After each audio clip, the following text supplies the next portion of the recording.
Dear students, today we will discuss the MATLAB code of Newton forward difference interpolation formula. I am Abdul Manan, I'm field mathematics. तो students आज हम MATLAB code करेंगे Newton forward difference interpolation के लिए। तो code कैसे लिखते हैं और कैसे रन करते हैं तो MATLAB में सॉल्व करेंगे। तो इसको मैनुअली सॉल्व किया था, वो लेक्चर डिस्क्रिप्शन में लिंक मौजूद है, आप वहाँ से थ्योरी का लेक्चर सुन सकते हैं, देख सकते हैं कि कहाँ उसमें कैसे हम मैनुअली कैसे सॉल्व करते हैं। लेकिन इस लेक्चर में हम मैटलैब में इसको सॉल्व करेंगे और इसका कोड लिखेंगे। जी सबसे पहले देखते हैं कि क्वेश्चन को मैटलैब में हमने कैसे लिखना है। क्वेश्चन है find the interpolating polynomial that passes through these points.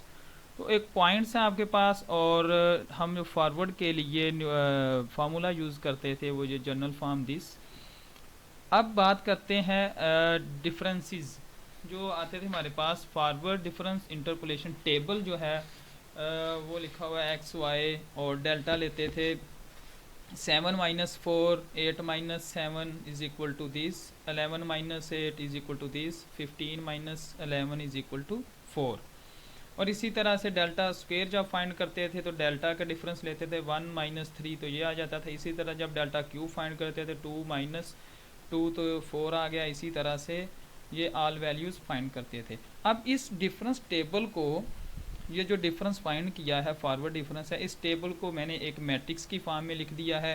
तो स्टूडेंट्स अगर देखें तो इस मैट्रिक्स की फॉर्म में लिख दिया है। तो इस मैट्रिक्स का अब हम कोड लिखेंगे मैटलैब में। जो डिफरेंस फाइंड किया था उसको एक मैट्रिक्स में लिख दिया। ये मैट्रिक्स का जो साइज़ होगा वो क्या आएगा, जो हमारे पास गिवन डाटा पॉइंट्स हैं वो साइज़ आएगा। जैसे कि इस क्वेश्चन में 5 पॉइंट्स थे तो क्या आ जाएगा 5/5 का मैट्रिक्स आ जाएगा। अगर हमारे पास n डाटा पॉइंट्स हैं तो n/n का मैट्रिक्स आ जाएगा। तो चूँकि मैटलैब जो कोड है वो लिखते हैं हम जर्नल में, तो इसलिए n/n का लेंगे। जी सबसे पहले क्लियर CLC क्लियर ऑल, ये हम जो हमने वर्क स्पेस में जैसे कि यहाँ पे एक डाटा मौजूद है तो इसको क्लियर कर देते हैं इस तरह से। CLC क्लियर ऑल मीन आपके पास जो कमांड विंडो में या वर्क स्पेस में जो भी कमांड्स या डाटा मौजूद है वो रिमूव हो जाता है। उसके बाद मैट्रिक्स लिखेंगे। फॉर्मेट रैशनल मीन डेसिमल में नहीं लेना चाहते हम, आंसर कैलकुलेट करेंगे रैशनल में, तो इसलिए फॉर्मेट मैंने रैशनल यूज़ कर लिया। एक्स मैट्रिक्स जी, अब सीसाज क्या आ रहे थे, x इज इक्वल टू 2 3 4 5 6 थे। और इसी तरह से ऑर्डिनेट्स क्या थे, y इज इक्वल टू 4 7 8 11 15। ये हमारे पास ऑर्डिनेट्स आ गए, y की वैल्यूज़ हैं। अब इंट्रोड्यूस करवाते हैं n वेरिएबल एक लेंथ ऑफ x कि इसकी जो n की लेंथ है वो x जो हमें गिवन डाटा पॉइंट्स हैं उसके इक्वल है। लेंथ ऑफ y भी ले सकते हैं आप क्योंकि दोनों इक्वल हैं। नेक्स्ट h स्टेप साइज, जो कि फॉरवर्ड में स्टेप साइज होता है, स्टेप साइज क्या है x(2 - x(1)। तो x की सेकंड वैल्यू से माइनस कर दें फर्स्ट वैल्यू तो स्टेप साइज आ जाएगा h है। उसके बाद L एक मैट्रिक्स लेते हैं। मैट्रिक्स जो अभी मैंने आपको दिखाया उसको कहते हैं zeros of n cross n।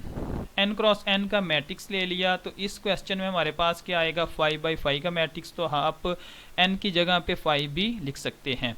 देखें n वो शो कर रहा है कि आपका n 5 है और n 5 है, तो 5/5 का मैट्रिक्स है। क्योंकि कोड हम जर्नल में लिख रहे हैं तो इसलिए n/n का मैट्रिक्स ले लिया। नेक्स्ट है कि L ऑफ, देखें मैट्रिक्स को आप अगर देखें, मैट्रिक्स की जो ये फर्स्ट कॉलम है, इस मैट्रिक्स का फर्स्ट कॉलम 4 7 8 11 15 ये ऑल वैल्यूज़ हैं y की। देखें y की वैल्यूज़ क्या है 4 7 8 11 15। तो इसलिए L ऑफ कॉलन कॉमा 1 इस mean colon mean first complete column, और आप हमारे पास और फर्स्ट और 1 क्या है कि इसका L मैट्रिक्स का फर्स्ट जो कॉलम है वो इक्वल होगा y के। अब नेक्स्ट हमने कैलकुलेट कौन सी एंट्री करनी है, ये 3। और 3 ये एंट्री अगर हम मैट्रिक्स में देखें तो इसकी एंट्री नंबर क्या है A22। हमने कैलकुलेट करना है A22, इसलिए लूप यूज़ करेंगे for j is equal to 2 से n। जी j इज इक्वल टू 2 से n हमने लूप स्टार्ट कर लिया है, और इसी लूप में हम नेक्स्ट एक और लूप यूज करेंगे for i is equal to j से n। j रिप्रेजेंट कर रहा है कॉलम को, i रिप्रेजेंट कर रहा है रोज को।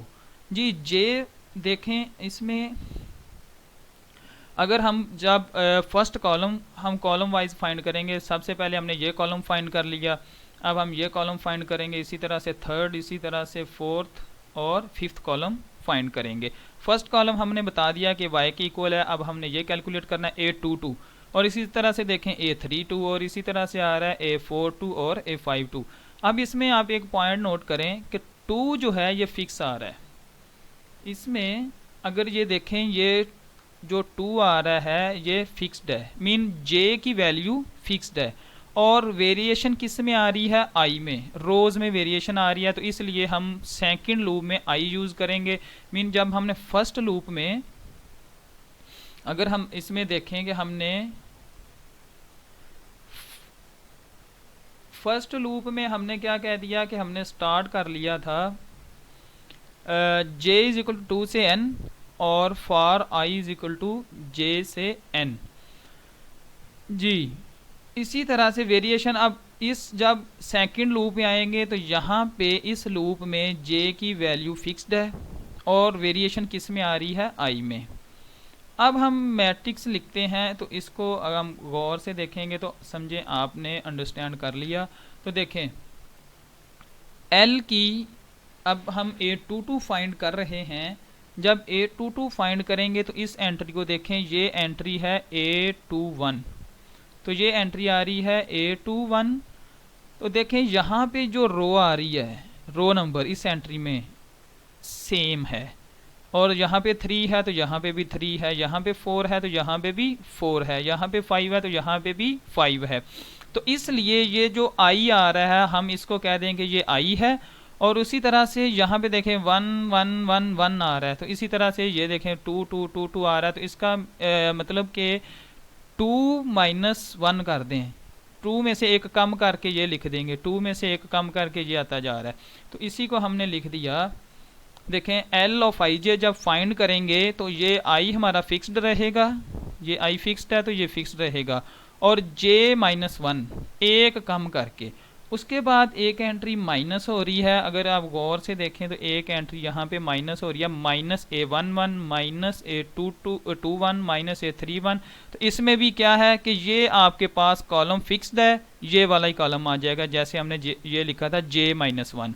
और वेरिएशन किस में है, इसमें आ रही है। तो देखें इसमें रो नंबर क्या है, 2 है, तो ये एक कम करके आ रहा है। रो नंबर 3 है, इसमें देखें रो नंबर 3 है तो एक कम करके आ रहा है, रो नंबर 4 है तो एक कम करके आ रहा है। तो मैंने क्या लिख दिया, minus l of i j, यानी कि ये जो रो हम फाइंड कर रहे हैं इसमें से एक कम और इस j में से भी एक कम करके आ रहा है।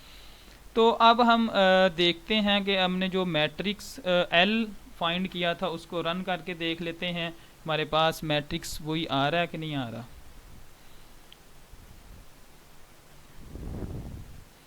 जी हमने रन किया, तो रन करने के बाद देखें हमारे पास जो मैट्रिक्स बन रहा है, सेम मैट्रिक्स हम l फाइंड कर लिया, यानी कि हमने डिफरेंस फाइंड कर लिए हैं। अब हमने करना है इसका नेक्स्ट जो प्रोसेस है उसको फाइंड करना है।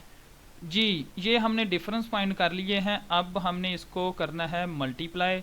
मल्टीप्लाई करने के बाद यहाँ पे वैल्यूज़ अगर पुट कर दें, पुट करने के बाद अब इसमें हमने ये कैलकुलेशंस कैसे करनी है, वैल्यूज़ तो पुट कर ली। करना ये है कि सबसे पहले ये जो एंट्री पड़ी हुई है -5, इसको मल्टीप्लाई करना है x -5 से।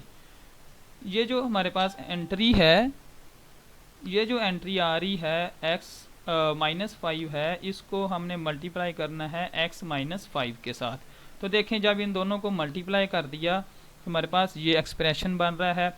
अब देखें ये वाली न्यूमरेटर और ये न्यूमरेटर ये सेम है, और यहाँ से देखें 3 फैक्टोरियल है और यहाँ से 4 फैक्टोरियल है। अगर हम इसको 4 अलग कर दें तो बाकी क्या बच जाएगा, 3 फैक्टोरियल।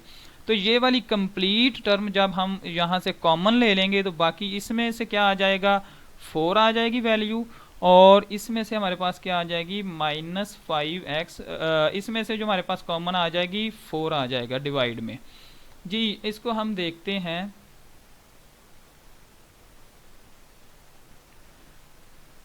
जी उसके बाद क्या किया कि ये वाली टर्म जो थी हमने कंप्लीट कॉमन ले ली, और सेकंड लास्ट में से हमारे पास क्या आया था, 4 प्लस 1/4 -5x प्लस 25। जी यहाँ से फिर क्या करेंगे, ये जो एंट्रीज आ रही हैं ये डेल्टा की हैं, 1/4, ये 4 जो हमारे पास यहाँ से फैक्टोरियल में से कॉमन आया था, इस एक्सप्रेशन को सॉल्व करेंगे। सॉल्व करने के बाद फिर इस x-4 से मल्टीप्लाई कर देंगे, तो यहाँ पे जब इसमें से हम मल्टीप्लाई कर देंगे तो x-2 x-3 सेम है किसके, x-2 x-3, तो इन दोनों में से देखें x-4 को मल्टीप्लाई कर दिया, तो मल्टीप्लाई करने के बाद ये न्यूमरेटर और ये न्यूमरेटर दोनों सेम है तो ये कॉमन आ जाएंगे। रिमेनिंग क्या आएगा, ये -2 और ये डेल्टा की वैल्यू है, जो हमने डेल्टा यूज़ किया था उसकी वैल्यूज़ आ रही हैं। इसी तरह से कॉमन लेने के बाद हम नेक्स्ट फिर यही प्रोसेस मल्टीप्लाई करते जाएंगे और सॉल्यूशन फाइंड कर लेंगे। अब हम इसको लिखते हैं मैटलैब में, कैसे लिखना है, तो मैटलैब में इसको देखते हैं। जी मैट्रिक्स हमने फाइंड कर लिया है। स्टोर मैंने वैल्यू सबसे पहले फर्स्ट लास्ट वैल्यू जो थी a = L of nn, तो उसको मैंने इंट्रोड्यूस करवा दिया था L of nn को। ये L of nn क्या है, हमारे पास ये मैट्रिक्स की लास्ट एंट्री है। उसके बाद मैं लूप यूज़ करता हूँ फॉर k = n-1 से -1 का डिक्रीमेंट आएगा और 1 तक है। ये इसलिए फाइंड कर रहे हैं क्योंकि हमने लास्ट से स्टार्ट किया था, तो लास्ट एंट्री से हम वापस आएंगे। अब देखते हैं इसको, p = poly of x of 1 divided by h। तो ये मैं फाइंड ये कर रहा हूँ, ये जो पोलिनोमियल है, ये जो पोलिनोमियल फाइंड कर रहा हूँ x-5 वाली, तो क्या ले रहा हूँ, poly of x of 1 divided by h। Poly की कमांड अगर आप देख लें तो आप इसमें देखें पोली ऑफ 2 लेंगे तो हमारे पास आ रहा है 1 - 2, इट्स मीन x - 2 एक पोलिनोमियल आ रही है। और इसी तरह से नेक्स्ट है, इस पोलिनोमियल में एक, अगर हम फॉरवर्ड में देखें, मैनुअली देखें, तो हम पोलिनोमियल में एक वैल्यू माइनस करते जा रहे हैं। तो यहाँ से p of 2 मीन्स कि इस पोलिनोमियल की जो सेकंड वैल्यू है उसमें p of 2 मीन पोलिनोमियल की सेकंड वैल्यू में माइनस हो रहा है k-1, it's mean last value आ रही है। और उसके बाद कॉन्वोल्यूशन यूज करते हैं टू पोलिनोमियल्स को मल्टीप्लाई करने के लिए। एक पोलिनोमियल हमारे पास ये है a = L of nn, जो कि -5 है, कांस्टेंट है वैल्यू लेकिन पोलिनोमियल तो है, और उसके साथ p, ये जो हमने पोलिनोमियल फाइंड किया है, इन दोनों को मल्टीप्लाई करेंगे, a = convolution a of p। उसके बाद r = लेंथ ऑफ a, ये जो हमने पोलिनोमियल फाइंड कर ली है, r है इसकी लेंथ। ये इसलिए लेंथ ले रहे हैं कि हमने इसका जो कोफिशिएंट टर्म है उसमें ऐड करना है, कांस्टेंट वैल्यू को कांस्टेंट वैल्यू में ऐड करनी है, इसलिए ले रहे हैं। अब a of r = a of r plus l of k। अब हमने देखा था इसमें वैल्यूज़, कुछ वैल्यूज़ ऐड भी हो रही थी। अब ये देखें 4 + 1, तो ये वैल्यू ऐड हो रही थी। अब नेक्स्ट एंड है, तो इसको रन करते हैं, रन करके देखें जी, हमारे पास पोलिनोमियल जो आ रही है वो आ रही है -5/24, 43/12 एंड दिस। तो ये देखें सेम जो हमने पोलिनोमियल कैलकुलेट करनी थी उसके आ गई है। और ये जो कमांड्स हमने यूज़ की हैं, कॉन्वोल्यूशन, पोली एंड दिस, ये न्यूटन डिवाइडेड डिफरेंस इंटरपोलेशन के लेक्चर में बताई जाएंगी डिटेल से, तो आप डिस्क्रिप्शन में मौजूद है लिंक, वहाँ से देख सकते हैं।